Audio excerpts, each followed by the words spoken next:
ইসলামের মহত্ব প্রচারের উদ্দেশ্যে কিংবা ইসলামের মহত্ব টিকিয়ে রাখার নাম করে একদল মানুষ দেদারসে মাজার ভাঙচুর করছেন। তারা ভালো কাজ করছেন না খারাপ কাজ করছেন, কারো হৃদয় ভাঙছেন নাকি সত্যিকারের ইসলাম প্রতিষ্ঠিত করছেন? নানা রকম যুক্তি আছে, তর্ক আছে, সেটি নিয়েই আজকের আলোচনা। তবে তার আগ দিয়ে নোয়াখালী বিজ্ঞান ও প্রযুক্তি বিশ্ববিদ্যালয়ের শিক্ষার্থীরা যে কাওয়ালি সন্ধ্যার আয়োজন করেছে, চলুন আমরা একটু গান শুনি সেই কাওয়ালি সন্ধ্যার।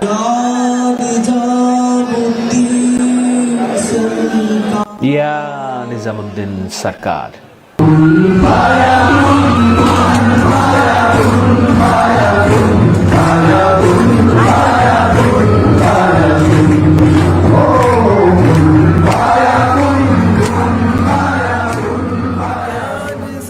নিজামুদ্দিন সরকার হলো আউলিয়া, ভারতের শ্রেষ্ঠ আউলিয়া। ফায়াকুন কুন ফায়াকুন, ফায়াকুন ফায়াকুন, অর্থাৎ আল্লাহ যেটা চান সেটাই হয়ে যায়, বলেন হও এবং হয়ে যায়। এই গানের মধ্য দিয়ে স্রষ্টার মহত্ব প্রচার করছেন শিক্ষার্থীরা। দলে দলে কাওয়ালি গাচ্ছেন, যেখানেই হচ্ছে কাওয়ালি সন্ধ্যা। এইসব কাওয়ালি গানের মধ্য দিয়ে স্রষ্টার যে মহত্ব সেটা গানের মাধ্যমে, ভক্তির মাধ্যমে প্রকাশ করার চর্চা করছে তরুণরা। দ্বিতীয় এই স্বাধীনতা অর্জনের পর তারা কাওয়ালি গানের স্বাধীনতা পেয়েছেন।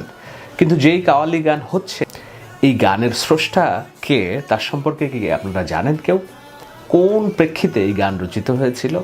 কেন নিজামুদ্দিন সরকারের কথা দিয়ে শুরু হলো এই গান? আপনাদের কয়জন জানাচ্ছেন ইতিহাস? আমি একটু মনে করিয়ে দিব। তার আগ দিয়ে চলুন গানের মাঝখানের দুটি লাইনের কথা আমরা শুনি। জব কাহি পে কুছ নেহি থি নেহি থা, ওহি থা ওহি থা।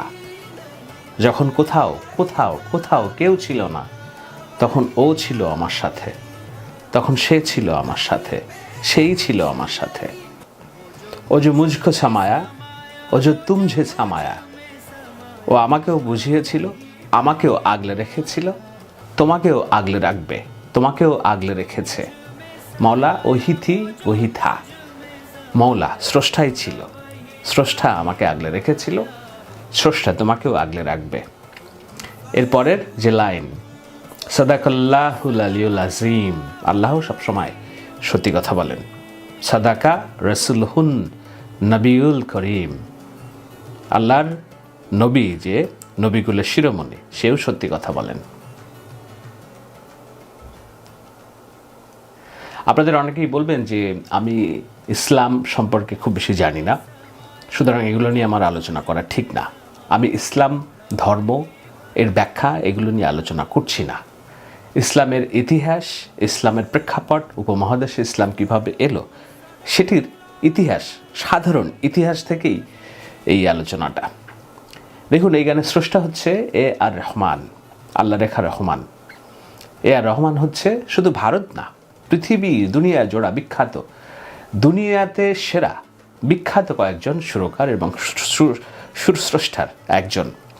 আল্লাহ রেখা রহমান ব্যক্তি জীবনে কে নিশ্চয়ই আপনাদের অনেকেই জানেন, আবার অনেকেই জানেন না। যারা জানেন না তাদের জন্য একটু ধরিয়ে নেই। 1967 সালে জন্ম নেওয়া এ আর রহমানের পুরো নাম হচ্ছে এস দিলীপ কুমার। তার বাবার নাম আর কে শেখর। এই এস দিলীপ কুমার এবং তার বাবা, তার পুরো পরিবার যখন বিধ্বস্ত, বিপর্যস্ত, প্রত্যেকটা পদে পদে তাদের ধ্বংস, প্রত্যেকটা পদে পদে যখন পরাজয়, প্রত্যেকটা পদে পদে যখন অস্বস্তি, প্রত্যেকটা পদে পদে যখন বীতশ্রদ্ধা, প্রত্যেকটা পদে পদে যখন মানুষের টিপ্পনী, তখন নিজামুদ্দিন আউলিয়ার দরবারে তাদের হাজির হয় তার পুরো পরিবার। সেখানে যেয়ে ইসলাম গ্রহণ করেন এ আর রহমান। এস দিলীপ কুমার থেকে তার নাম হয় এ আর রহমান, আল্লাহ রেখা রহমান। এ আর রহমান তার জীবদ্দশায় হাজারো গান তৈরি করেছেন, যেসব গানগুলো আধ্যাত্মিকভাবে সম্পর্কিত। এবং তার এই যে ইসলাম গ্রহণের পর তিনি তার যে জীবনের দিশা পেয়েছেন, তিনি তার যে জীবনের পথ খুঁজে পেয়েছেন, স্বস্তি খুঁজে পেয়েছেন, ভালোবাসা খুঁজে পেয়েছেন, কার দরবারে যেয়ে? নিজামুদ্দিন আউলিয়ার দরবারে যেয়ে। এজন্যই এই গানটা শুরুর আগে ইয়া নিজামুদ্দিন সরকার। কেন বলছেন ইয়া নিজামুদ্দিন সরকার, সেটারও একটা ব্যাখ্যা আছে। আমি কয়েকটা সংবাদ পড়ছিলাম যখন এই গানের রেকর্ডিং হচ্ছিল, সেই রেকর্ডিং করার আগে এআর রহমান এই শিল্পী যারা আছেন গানে কণ্ঠ দিয়েছেন তাদেরকে বলেন যে তোমরা উজু করে ঘরে ঢুকো, আমরা এখন একটা গান রেকর্ড করব। এটা হলো যখন রেকর্ড করছেন। এর আগের ইতিহাস হলো এই গান রেকর্ড করার আগ দিয়ে তিনি অনেক দিন ভেবেছেন, 17 দিন তিনি ধ্যান করেছেন, গবেষণা করেছেন, ভেবেছেন যে আরবি একটা ভাষা, কুরআনের একটা লাইন যেটা আল্লাহ বলেছেন যে কুন ফায়াকুন, আল্লাহ বলেন এবং হয়ে যান, সেই লাইনকে তিনি সঙ্গীতে রূপান্তর করবেন, মানুষের মনে পৌঁছাবেন। হিন্দু, বৌদ্ধ, খ্রিস্টান, এমনকি দুনিয়ার এমন কোনো জাতিগোষ্ঠী নাই, তাদের কাছে পৌঁছাবেন কুরআনের এই আয়াতগুলো। কি কুন ফায়াকুন, আর কি পৌঁছাবেন সাদাকুল্লাহুল আলিউল আজিম, আর কি পৌঁছাবেন সাদাকা রাসূলুন নবিউল করিম। এই কথাগুলো তিনি গানের মধ্যে ঢুকাবেন। এটি কি ইসলাম সমর্থন করে কিনা সেটি চিন্তায় পড়ে গেলেন এআর রহমান। এরপর এআর রহমান কথা বললেন নিজামুদ্দিন সরকারের এই যে দরবারের যিনি খাদেম ছিলেন তার খাতে। তিনি বললেন যে ইসলামের মূল জিনিসটাই তো কি, ভালোবাসা, স্রষ্টার মহত্ব প্রচার করা। সেই স্রষ্টার মহত্ব প্রচার করার জন্য যেই পন্থাই হোক, সেই পন্থাতে যদি সততা থাকে তাহলে এটাতে দোষের কিছু নেই, তুমি এগিয়ে যাও। এরপর নিজামুদ্দিন সরকারের নাম করে স্রষ্টার মহত্ব প্রচার করলেন এআর রহমান তার একটি গান দিয়ে। আর সেই গানটি হয়ে গেল দুনিয়া জোড়া বিখ্যাত। বিখ্যাত বলেই আজকে যখন ঢাকা বিশ্ববিদ্যালয়ের শিক্ষার্থীরা তারা কাওয়ালি সন্ধ্যা গাচ্ছে, সেখানে বলছেন কুন ফায়াকুন ফায়াকুন সাদাকাল্লাহুল রাসূলুল সাদাকাল্লাহুল আলিউল আজিম সাদাকা রাসূলুন নবিউল করিম। সংক্ষিপ্তভাবে বললাম এই কারণে যে এআর রহমান কিভাবে তার কোন জীবদ্দশার পরিস্থিতি থেকে এস দিলীপ কুমার থেকে এআর রহমান হলেন, এবং সেই এআর রহমান হওয়ার পর তার প্রত্যেকটা কর্মকাণ্ডে তিনি ইসলামকে কিভাবে প্রসারিত করা শুরু করলেন, তার কাজের মধ্য দিয়ে মানুষের কাছে কুরআনের বাণী পৌঁছানো শুরু করলেন, সেটি একটি অনন্য ইতিহাস। এই ইতিহাস আমরা অনেকেই জানি, আবার অনেকেই জানি না। তো এই ইতিহাস জানার একটা পর্যায়ে সাংবাদিকরা তাকে প্রশ্ন করেছিলেন যে আপনি ইসলাম প্রচারের আগে অনেক অভাব অনটনে ছিলেন, আপনার পুরো পরিবার দৈন্যদশায় ছিল, ইসলাম প্রচারের কারণেই কি আপনি ইসলাম ধর্ম গ্রহণের কারণেই কি আপনার এই সফলতা জীবনে? তিনি উত্তর দিয়েছিলেন এই বলে যে এই যে প্রার্থনা, এই স্রষ্টার উপাসনা, আরাধনা, এটি খুবই ভালো একটা কাজ। অসংখ্য পতন থেকে এটি আমাকে রক্ষা করেছে। প্রার্থনার মাঝে মাঝে মনে হয় ও আমাকে প্রার্থনা করতে হবে, তাই আমি খারাপ কাজ করতে পারবো না। যখন খারাপ কাজ করার কথা মনে হয় তখন মনে হয় আমি প্রার্থনা করব, আমি কেন খারাপ কাজ করব। অন্য ধর্মবিশ্বাসীরাও একই কাজ করেন এবং তারা শান্তিকামী, আমি এভাবেই ভাবি। তো এই এআর রহমানের এই গল্পটা ছোট্ট করে একটু শোনার মধ্য দিয়েই আমি আলোচনাটাতে ঢুকবো। আশা করি এই আলোচনায় আপনারা আমার সাথে থাকবেন। দেখুন, এআর রহমান যেই জায়গায় যেয়ে নাম পরিবর্তন করেছেন আল্লাহ রেখা রহমান, এবং ইসলামের পতাকা এসে শুধু নিজে মহিমান্বিতই হননি, তিনি তার ইসলামের বাণী, কুরআনের বাণী ছড়িয়ে দিয়েছেন তার মাধ্যমে, যেভাবে দেওয়া দরকার। তার প্রত্যেকটা গানের মধ্যে কোথাও না কোথাও, অনেক গানের মধ্যেই দেখবেন যে এগুলো পাওয়া যায়। আর কি পাওয়া যায়? পাওয়া যায় হচ্ছে এই যে আউলিয়াদের প্রতি তার ভক্তি, শ্রদ্ধা। নিজামুদ্দিন সরকার, নিজামুদ্দিন আউলিয়া দিল্লিতে নিজামুদ্দিন আউলিয়ার দরবার অবস্থিত। সেখানে বাংলাদেশের হাজার হাজার লক্ষ লক্ষ মানুষ যান প্রতি বছর। শুধু বাংলাদেশের না, সারা পৃথিবী থেকে মানুষ আসেন। কেন আসেন এই কারণে যে নিজামুদ্দিন আউলিয়া সেই আউলিয়া, এমন ধর্মপ্রচারক যিনি ভালোবাসাকে আল্লাহ প্রাপ্তির একটা অন্যতম মাধ্যম হিসেবে প্রতিষ্ঠিত করেন। বলেন যে ভালোবাসা ছড়িয়ে দেওয়ার মধ্যেই তুমি স্রষ্টাকে খুঁজে পাবা।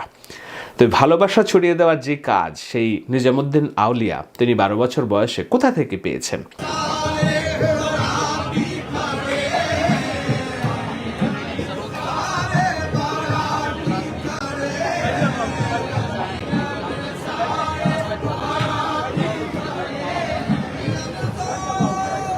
ফরিদুদ্দিন গঞ্জেশকর মাওলানা, তার কথাবার্তা থেকে, তার বাবার মুখ থেকে শুনতেন ফরিদুদ্দিন সাহেবের কথা। এরপর সেই তার বাবার কাছ থেকে শোনার পর ফরিদুদ্দিনের মাজারে যান এবং সেখানে যেয়ে ইসলামের দর্শন নেওয়ার পরে নিজামুদ্দিন আউলিয়া হয়ে ওঠেন। এবং শুধু তিনি নিজে আউলিয়া হয়ে ওঠেননি, তিনি আরও অন্তত 600 জনকে তার এই যে বাণী প্রচার করার জন্য, ইসলামের বাণী প্রচার করার জন্য সৈনিক হিসেবে প্রস্তুত করেন। সেই 600 আউলিয়া এবং তার যে যাদেরকে তিনি প্রস্তুত করেন তারাও আউলিয়া হিসেবে পরিচিত, ছড়িয়ে পড়েন বিভিন্ন জায়গায়। তারা ইসলামের এই ভালোবাসার সৌন্দর্য প্রচার করতে শুরু করেন। এখন এটি নিয়ে ব্যাখ্যা আমার চেয়েও হয়তো ভালো ইতিহাস আপনারা জানেন। কেন আমি এটা বলছি এই কারণে যে দেখুন, আমাদের এই যে বাংলাদেশ এবং আমাদের যে বঙ্গ বেসিন, এইখানে ইসলাম এসেছে কত সালে? আপনাদের নিশ্চয়ই যদি আপনারা হিসাব করেন তাহলে দেখবেন এই দেশে ইসলামের যে প্রচার এবং আমাদের পূর্বপুরুষদের ধর্মকে রেখে আমাদের মা বাবা, দাদা দাদি, তাদের পূর্বপুরুষ, বাবা মা, তাদের ইসলাম গ্রহণের যে সময়, সেটা খুব বেশি বছর আগের না। সেটি হিসাব করলে এখান থেকে 11 থেকে 1300 বছর আগে শুরু হয় এই প্রক্রিয়া। তো সেই প্রক্রিয়াটা হয়েছে কাদের মাধ্যমে হয়েছে? সেটি আপনারা যদি একটু ইতিহাসটা দেখেন তাহলে আজকের এই যে মাজারগুলো আছে, যেখানে দরবার শরীফ যেগুলো আছে, এগুলো যে আপনাদের আপন, দূরের কেউ কিছু নয়, সেটি নিয়ে যারা অপপ্রচার করতে চায় তাদের প্রতি আপনাদের দ্বিতীয়বার একটা ভাবনা তৈরি হতে পারে। এবং আমার অভিজ্ঞতা দিয়েও আমি বলতে পারবো যে কিভাবে এই প্রক্রিয়াগুলো আমার ব্যক্তি জীবনের ধর্মভাবনাকে প্রভাবিত করেছে। এখানে লুকোচুরির কিছু নেই, আমি শেয়ার করব। তবে তার আগ দিয়ে চলুন জানি ওই ইতিহাসটা, যে কিভাবে এখানে ইসলাম এসেছে। এখানে ইসলাম এসেছে 12 আউলিয়াদের মাধ্যমে। আপনারা চট্টগ্রামকে বলেন 12 আউলিয়ার, বায়েজিদ বোস্তামির কথা আপনারা শুনেছেন, তাই তো? কোনো নির্দিষ্ট মাজার নেই, কিন্তু সেখানে খানকা শরীফ আছে, যেখানে যেয়ে 12 আউলিয়াদের কথা স্মরণ করা হয়। কেন স্মরণ করা হয়? কারণ আউলিয়ারাই এদেশে ইসলাম এনেছিলেন প্রথমে। আমরা যখন রাজনৈতিক কর্মকাণ্ড করি, বাংলাদেশ আওয়ামী লীগ বলেন, বিএনপি বলেন, জামাতে ইসলামী বলেন, সবাই যে পূর্ণভূমিতে হজরত শাহজালালের দরগায় যে মোনাজাত করেন এবং সেখানে যে আউলিয়াকে স্মরণ করেন। কেন? এই অঞ্চলে ইসলাম প্রসারের জন্য হজরত শাহজালালের যে অবদান এবং 12 আউলিয়াদের যে অবদান, এই 12 আউলিয়া মানে শুধুমাত্র 12 জন তা না, ক্ষণে ক্ষণে এসেছেন এরকম 10-12 জন করে। কখন আসতে শুরু করেছেন? ধরা হয় 700 থেকে 1200 সাল, এই সময়ের মধ্যে। এর মধ্যে সবচেয়ে মূল্যবান যে সময়টি ধরা হয় সেটি হলো 1204 সালে এই বঙ্গীয় দেশের যে রাজা ছিলেন লক্ষণ সেন, সেই লক্ষণ সেনকে, সেন বংশের শেষ রাজা লক্ষণ সেনকে পরাজিত করে যখন ইখতিয়ার উদ্দিন মোহাম্মদ বিন বখতিয়ার খলজি এখানকার এই উপমহাদেশের রাষ্ট্র ক্ষমতা তার আয়ত্তে নেন, তারপর থেকে পারস্য থেকে নানান রকম আউলিয়ারা এই দেশে আসতে শুরু করেন। এবং এই দেশে আসতে শুরু করে তারা কি করেছেন? তারা কি তরবারি দিয়ে মানুষকে ঘাড়ে কোপ দিয়ে ইসলামের পথে নিয়ে এসেছেন? না, তারা সেভাবে নিয়ে আসেননি। তারা এনেছেন আউলিয়াদের, তারা এনেছেন স্কলারদের, যারা মানুষকে ইসলামের যে বাণী, শান্তির বাণী, সহাবস্থানের বাণী, একজন দলিত হিন্দু সম্প্রদায় কিংবা নিম্নবর্গের হিন্দু সম্প্রদায়, তারা যে একত্রে উচ্চ বর্ণের হিন্দুদের সাথে মিশতে পারত না, তারা যে সামগ্রিকভাবে নিগৃহীত হতো। প্রত্যেকটা মানুষ জন্মগ্রহণ করে তার ডিগনিটি নিয়ে, তার আত্মমর্যাদা নিয়ে। তখন যখন সে দেখে তার আত্মমর্যাদা ভুলুণ্ঠিত হয়, কেউ মূল্য দিচ্ছে না, তখন সে মনের শান্তি খুঁজতে থাকে, তার মর্যাদা খুঁজতে থাকে। তো যখন আউলিয়ারা এই দেশে আসতে শুরু করলেন এবং তাদেরকে কে নিম্নবর্গ, কে উচ্চবর্গ, কে ধনী, কে দরিদ্র, এটা না দেখে যখন সবার সাথে বুকে বুক মেলালেন, কাঁধে কাঁধ মেলালেন, কোলাকুলি করলেন এবং বললেন যে আল্লাহ সবসময় সত্যি কথা বললেন, আল্লাহর চোখে সবাই সমান, ইসলামের চোখে সবাই সমান, তখন তারা দলে দলে ইসলাম গ্রহণ করা শুরু করলো। সেই যে দলে দলে ইসলাম গ্রহণ করা শুরু করলো, আমি জানি না, আপনি জানেন না, আপনারা যারা দেখছেন তাদের হয়তো পূর্বপুরুষ জানে না, কিন্তু তাদের 4-5টি 6-7টি জেনারেশন যদি পূর্বে আপনারা দেখেন, তাদের কেউ না কেউ ভিন্ন ধর্মের ধর্মী ছিল। কেউ হিন্দু, কেউ এখানকার আর্য ধর্ম যেগুলো আমরা বলি, এবং অন্যান্য বৌদ্ধ, খ্রিস্টান, এগুলো থেকে মুসলিম হতে হতে আজকে ভারত পৃথিবীর দ্বিতীয় বৃহত্তম মুসলিম রাষ্ট্র, পৃথিবীর দ্বিতীয় বৃহত্তম মুসলিমদের বসবাস ভারতে, আর বাংলাদেশ অন্যতম পৃথিবীর অগ্রসরমান একটি মুসলিম রাষ্ট্র। সেই মুসলিম রাষ্ট্রে অনেক রকম এই আউলিয়াদের এবং তাদের শিষ্য করে অনেকগুলা নানান রকম ডালপালা বিস্তার হয়েছে। সেই ডালপালারই অংশ হচ্ছে আজকের মাজারগুলো। অনেকেই বলেন যে এই মাজারগুলো হচ্ছে শিরকের জায়গা। কেন শিরকের জায়গা? এখানে যে মাজারে সিজদা দেওয়া হয়, কবরে সিজদা দেওয়া হয়, হতে পারে এটি শিরক, হতে পারে, নিশ্চয়ই এটার বিধান আছে। কিন্তু এই শিরক কাকে সিজদা দেওয়া হচ্ছে, এটি হলো, আমি ব্যক্তিগতভাবে দেখি, আমি আগেই বলেছি, আমি ইসলামের স্কলার নই, আমি কেবল ঐতিহাসিক তাৎপর্য থেকেই ঘটনাটার ব্যাখ্যা করছি, এই কারণে ব্যাখ্যা করছি আমাদের সামাজিক স্থিতিশীলতা, সামগ্রিকভাবে আমাদের এগিয়ে নিয়ে যাওয়া এবং আমাদের রাষ্ট্রের স্থিতিশীলতা, এই সমস্ত কিছুর সাথে আজকের ঘটনাপঞ্জিগুলো খুবই ওতপ্রোতভাবে জড়িত। এই কারণে জড়িত যে আপনি মাজার ভাঙার নাম করে একজনের হৃদয় ভাঙছেন, যার হৃদয় ভাঙছেন তার আত্মমর্যাদায় আপনি আঘাত করছেন। একজন ব্যক্তির যখন আত্মমর্যাদা, তার বিশ্বাসের জায়গা, ওই যে এআর রহমানের গান, যে আপ কাহি পে কুছ নেহি থা ওহি থা, ও যে মুঝকো সামায়া, ও যে তুমসে সামায়া মাওলা ওহি থি।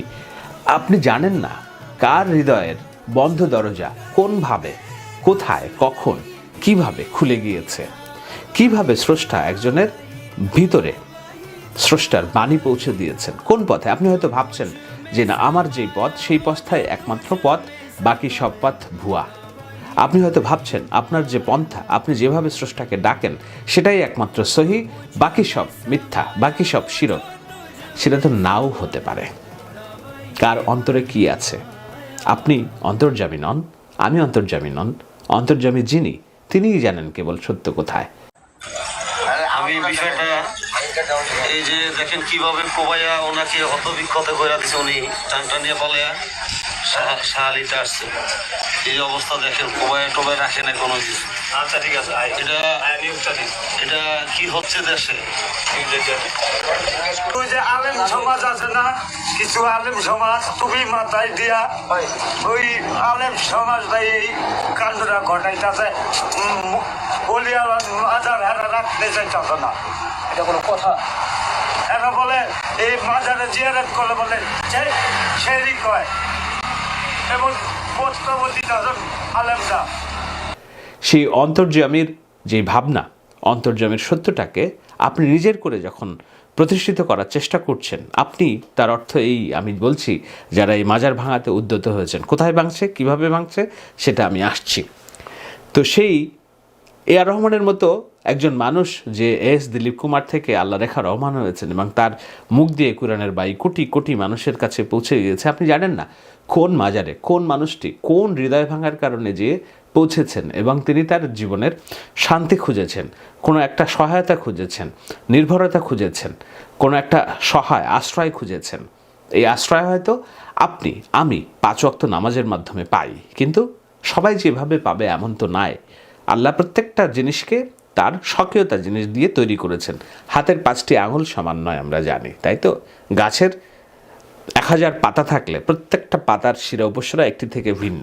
আপনার কাছে মনে হচ্ছে মসজিদ এবং অন্যান্য জায়গাগুলো হচ্ছে স্রষ্টাকে উপাসনার একমাত্র জায়গা, এবং আপনি সিজদার মাধ্যমেই হয়তো আল্লাহর নৈকট্য পান। আরেকজন মানুষ অন্যভাবেও তো পেতে পারে। আমরা কি কখনো ভেবে দেখেছি? আমরা কি কখনো সেসব বিষয়গুলো জানি? কেন আমি আলোচনা করছি এই কারণে যে গত কয়েকদিনে বাংলাদেশে মাজার ভাঙার একটা উৎসব তৈরি হয়েছে। সেই উৎসবগুলো করছে কারা করছে আমরা জানি না, কিন্তু এটি আবার ধরাছোঁয়ার বাইরেও না। আপনি সিসিটিভির ফুটেজ এবং অন্যান্য যেসব ঘোষণা, অনেকে এমনকি ফেসবুকে ঘোষণা দিয়ে মাজার ভাঙার উৎসব করছেন, কারা করছেন? আমি একজনের চরিত্র মনস্তত্ত্ব বিশ্লেষণ করার চেষ্টা করেছি।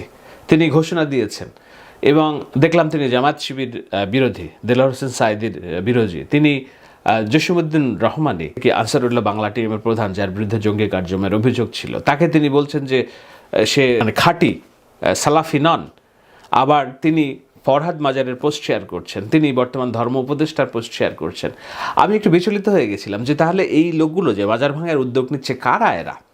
আমাকে অনেকেই বলেছেন যে উনি হচ্ছেন কট্টর সালাফি। সালাফি কি আপনারা নিশ্চয়ই জানেন। এই মানুষগুলোর ভেতরে যে হিংসা, আমি কাউকে ব্যক্তিগতভাবে দোষারোপ করছি না, কোনো গোষ্ঠীকে আমি শত্রু হিসেবে চিহ্নিত করছি না। আমি সামগ্রিকভাবে একটু সচেতনতা বাড়ানোর চেষ্টা করছি। এই কারণে চেষ্টা করছি যে এর মধ্য দিয়ে আপনি হয়তো ভাবছেন আপনি ভালো কাজ করছেন, কিন্তু এর মধ্য দিয়ে এমনও তো হতে পারে যে আপনি আরও একজন এআর রহমানের তৈরি হওয়ার পথ রুদ্ধ করছেন। এমনও তো হতে পারে যে যেই ব্যক্তি যার পাশে কেউ ছিল না কোনো দিন, অসহায়, সে অসহায় তার নিজের ভিতরের আত্মার শান্তি খুঁজতে কোথাও যেয়ে তিনি সাহায্য পাচ্ছেন, স্রষ্টার নৈকট্য পাচ্ছেন, তার সেই শান্তিটুকু আপনি বিনষ্ট করছেন, তার সেই আশ্রয়টুকু আপনি বিনষ্ট করছেন। এমনও তো হতে পারে, এটাও তো হতে পারে যে এই মাজার এবং দরগা আউলিয়াদের প্রতি অশ্রদ্ধার মাধ্যমে আপনি ইসলামের যে রুট, ইসলাম এই উপমহাদেশে কীভাবে আসলো সেটার সত্যকে আপনি অস্বীকার করতে চাচ্ছেন। অস্বীকার করে কোন ইসলাম প্রতিষ্ঠা করতে চাচ্ছেন আপনি? বিশেষভাবে স্বনির্বন্ধ অনুরোধ তাদের কাছে, উপমহাদেশে ইসলামের প্রচার কিভাবে আসলো এবং সেই আজকের ইসলাম আমরা যেটা পালন করি সেই ইসলামের সৌন্দর্য কী, আর অলিয়া আউলিয়াদের ইসলাম তাদের বাণীর সৌন্দর্য কী, কার মাধ্যমে কার দিলে আলো পৌঁছেছে, হেদায়েত এসেছে, কোন মাধ্যমে এসেছে, যতক্ষণ না পর্যন্ত আপনি নিশ্চিত নন ততক্ষণ পর্যন্ত কারো হৃদয় ভাঙার কাজটি আপনি বৈধতা দিতে পারেন কিনা।